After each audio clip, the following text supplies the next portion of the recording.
У каждого душа имеет дверь, и Бог в нее желает достучаться. Стучит во время тягостных потерь, когда от горя можешь надорваться.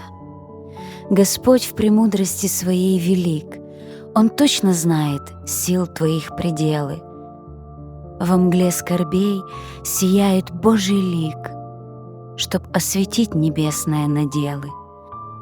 Наделы те, что хочет подарить своим рабам, наследникам Христовым. Его любовь делами говорит и вдохновляет жить священным словом. Порою видим в парадоксах путь, когда прошедшему итог подводим. В невзгодах познаем блаженство суть, в больших потерях ценное находим.